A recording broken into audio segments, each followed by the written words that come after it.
7 Apache women and a stolen heart. The dust kicked up by my horse's hooves hung in the air like a golden curtain. As I rode back toward the ranch that evening in late September, the sun was setting behind the mesa, painting the New Mexico territory in shades of orange and purple that would make a preacher weep.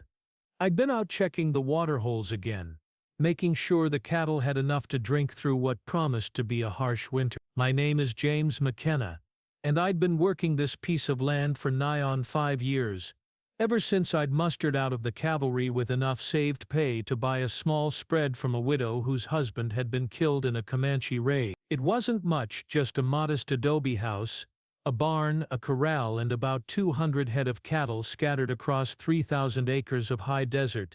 But it was mine, and that meant everything to a man who'd grown up in a Boston orphanage with nothing to call his own. Living alone suited me fine, or so I told myself. I had my books, my work, and the vast silence of the territory to keep me company. The nearest neighbor was 15 miles away, and the town of Las Cruces was a hard day's ride. I'd grown accustomed to the solitude, to cooking my own beans and mending my own clothes, to talking to my horse and the cattle when the silence grew too thick. But that evening, as I crested the small rise that overlooked my homestead, saw something that made me rein in my mount and stare in disbelief. 7 women sat in a semicircle in front of my house.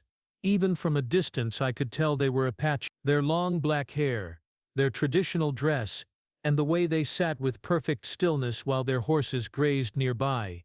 Everything about them spoke of the desert people who had lived in this land for generations before any white man had ever set foot here. My hand instinctively moved to the Colt Bote 45 on my hip, though I didn't draw it. I'd fought Apaches during my cavalry days, but I'd also learned to respect them. They were fierce warriors and survivors, but they were also people with families, hopes and fears just like anyone else. As I rode slowly down the slope toward my house, the women watched me approach with the kind of patient attention that reminded me of hawks studying prey. They made no threatening moves, showed no weapons, but there was something about their presence that commanded respect. I dismounted about 20 feet away and removed my hat, running a hand through my brown hair that had grown longer than regulation since leaving the army. "Ladies," I said, nodding respectfully, "I'm James McKenna.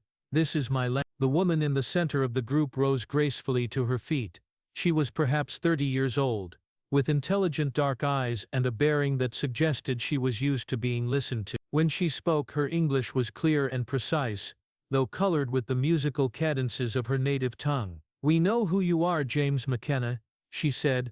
"I am Ayanna. These are my sisters, not by blood, but by choice and circumstance." She gestured to the other women, each of whom nodded in turn as she said their names: Itzel, Naomi, Senna, Yana, Dakota, and Zara. I looked from face to face, noting that they ranged in age from perhaps 20 to 40, each beautiful in her own way, each carrying herself with the dignity and strength that Apache women were known for. "What brings you to my ranch?" I asked, keeping my voice level and respectful. Ayanna stepped closer, close enough that I could see the intricate beadwork on her dress and smell the sage smoke that clung to her clothes. "We have come with a proposition, James McKenna. Our people have been scattered by war and disease. Many of our men have been killed or taken to the reservation at San Carlos. We are among the few who have chosen to remain free, but freedom without children to carry on our ways is meaningless." I felt my eyebrows rise. "Ma'am, I'm not sure I understand what you're asking." "We want children," she said simply. "Strong children who can survive in this land, who can carry both Apache wisdom and the white man's knowledge into the future. You are a good man, we have watched you. You treat the land with respect, you do not kill unless you must, and you live with honor." The other women had risen now and formed a loose circle around us. I felt my pulse quicken, not from fear but from a strange mixture of excitement and bewilderment. "You've been watching me." A smile played at the corners of Ayanna's mouth. "For 2 seasons, James McKenna. We know that you water the wild horses when the springs run low. We know that you speak kindly to your animals, and that you leave offerings at the old sacred sites. We know that you are alone by choice, not because you are unwanted." I looked around at the 7 women, trying to process what was happening. "And we want to give you children," said Itzel, stepping forward. She was younger than Ayana, with long braids adorned with silver ornaments. And we want you to give us children. It is a partnership that would benefit both your people and ours. The proposal was unlike anything I'd ever encountered, and I found myself at a loss for words. In the growing twilight, with the first stars beginning to appear overhead, the situation felt almost dreamlike. I need to think about this, I said finally. Of course, Ayana nodded, but while you think, will you offer us hospitality? We have traveled far and our horses need rest. I couldn't refuse whatever else might be happening here.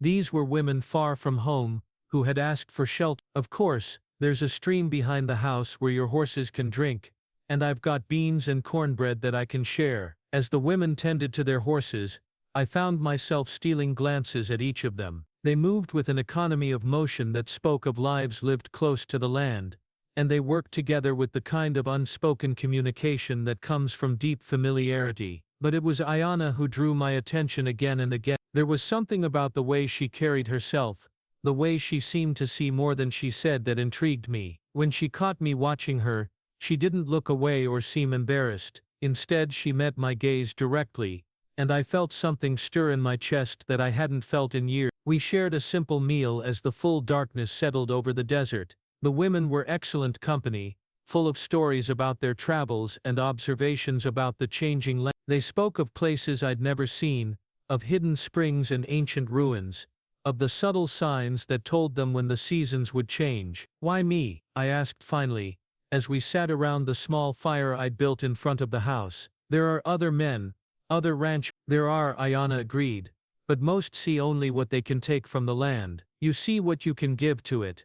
That is the kind of man whose children should inherit this place. Over the following days, the women stayed at my ranch, making themselves useful in ways I hadn't expected. They tended my vegetable garden, showing me plants I'd never seen before that could survive the harsh desert climate. They repaired clothes and equipment with a skill that put my clumsy efforts to shame. They even helped with the cattle, proving to be excellent riders and rope. But more than their practical skills, it was their presence that transformed the place. The ranch had gone from a solitary outpost to a vibrant community almost overnight. There was laughter in the evenings, music when one of them played a wooden flute, and conversation that ranged from practical matters to philosophy. I found myself drawn particularly to Ayana. She was clearly the leader of the group, the one the others deferred to when decisions needed to be made. But she was also kind, thoughtful, and possessed of a sharp wit that kept me on my toes. When she smiled,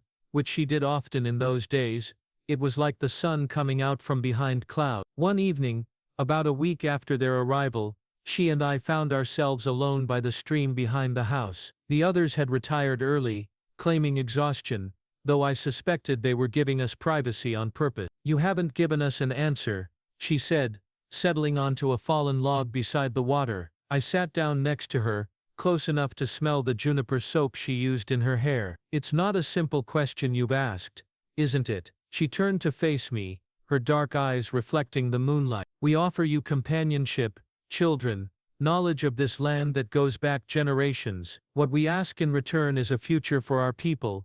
And what about love? I asked quietly. What about choosing a partner because your heart calls to them? She was quiet for a long moment, listening to the sound of water running over stones. Do you think love and practical wisdom cannot exist in the same place? I don't know, I admitted. I've never been married, never really thought I would be. Why?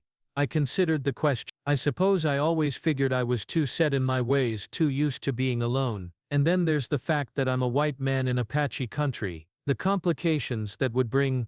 Life is always complicated, James McKenna, she said softly. The question is whether the complications are worth the joy. She reached out and took my hand, her fingers warm and strong. You ask about love. Let me ask you this.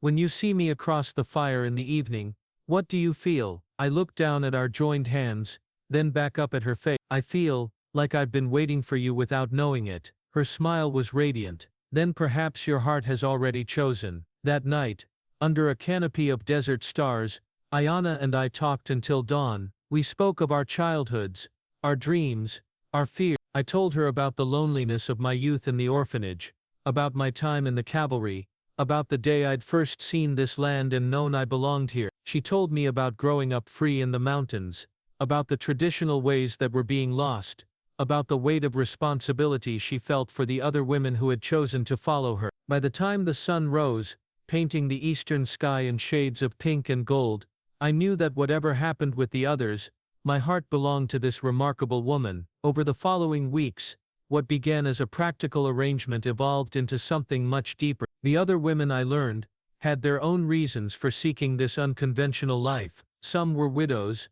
others had been abandoned by men who couldn't handle the hardships of frontier life. All of them were strong, intelligent women who had chosen to take control of their own destinies, rather than accept whatever fate others might impose on them. But it was the relationship that developed between Ayana and myself that surprised everyone, including what had started as mutual respect and physical attraction, deepened into something profound and enduring. We found that we complemented each other perfectly, her knowledge of the land and its cycles balancing my understanding of cattle and farming, her intuitive wisdom matching my logical approach to problems. The first challenge came in November, when a group of territorial officials arrived to investigate reports of unauthorized Apache activity on my ranch. I met them at the gate, my rifle cradled casually in my arms, while the women watched from the house. "McKenna," said the lead official, a thin man named Patterson, who wore his authority like an ill-fitting coat, "we've heard you're harboring fugitive Indians." "You've heard wrong," I replied calmly. "These are my guests, and later, my wives, all legal according to territorial law." Patterson's face reddened. "You can't marry 7 Indian women." "Watch me," I said, "and I'd advise you to keep a civil tongue when you speak about my family." The confrontation might have escalated if Ayana hadn't chosen that moment to step onto the porch. She was dressed in her finest traditional clothing, every inch the dignified leader she was, and she addressed the officials in perfect English. "Gentlemen," she said, "I am Ayana, and these are my sister wives. We have chosen to make our lives here with James McKenna, as is our right as free women. We have committed no crimes, broken no laws, and harmed no one. If you have business here, state it. If not, you are trespassing on private land." The officials left without further incident, but I knew they'd be back. The territory was changing rapidly as more settlers arrived, and the government tightened its control over the remaining free Apache band. Our unconventional family would face challenges that went far beyond the normal difficulties of frontier life, but we also had advantages that traditional families lacked. 7 adults working together could accomplish far more than 1 or 2. The women's knowledge of desert survival complemented my understanding of ranching and agriculture. By spring we had expanded the garden, improved the water system, and increased the cattle herd by 20%.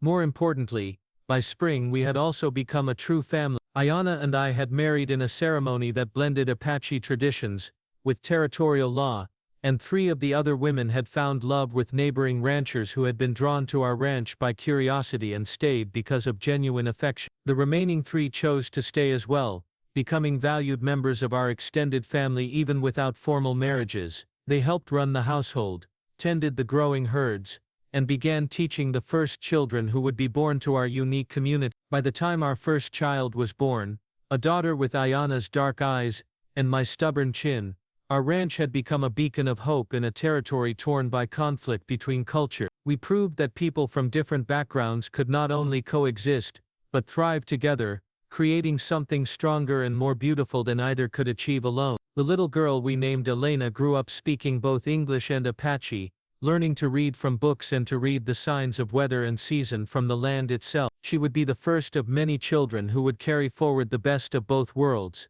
as her mother and the other Apache women had dreamed. Looking back now, 20 years later, I can honestly say that the day 7 Apache women appeared at my ranch was the day my real life began. I thought I had been living fully, working my land and enjoying my solitude, but I had been only half alive. Ayana taught me that true strength comes not from standing alone, but from choosing the right people to stand with. The other women taught me that family can be created by choice and commitment, just as surely as by blood. And together, they all taught me that love is not a finite resource that diminishes when shared, but something that grows stronger and more beautiful the more people it encompasses. Our ranch became more than just a place to raise cattle. It became a symbol of what was possible when people chose cooperation over conflict, understanding over prejudice, and love over fear. The children who grew up there carried those lessons with them as they spread out across the territory and beyond, building bridges between communities that had once seen each other only as enemies. As for me, I learned that the heart is capable of far more than I had ever imagined. What began as an impossible proposition from 7 strangers became the foundation of a life richer and more fulfilling than any I could have dreamed. And at the center of it all was Ayana, the woman who had stolen my heart so completely that I couldn't imagine it had ever truly belonged to anyone else. The desert wind still blows across our land, carrying the scent of sage and the promise of rain. The cattle still graze in the same pastures, and the house still sits in the shadow of the same red mesa, but everything has changed, because we chose to believe that love could overcome any obstacle and that families could be formed by hope rather than happenstance. Sometimes when the sun sets behind the mountains and paints the sky in those same shades of orange and purple that took my breath away all those years ago, I think about that solitary man who once rode this land alone. I'm grateful to him for building something worth sharing, but I don't miss him. How could I when I have been blessed with so much more than he ever dared to hope for? The 7 Apache women who came to my ranch seeking children found much more than they bargained for, and so did I. We all found home.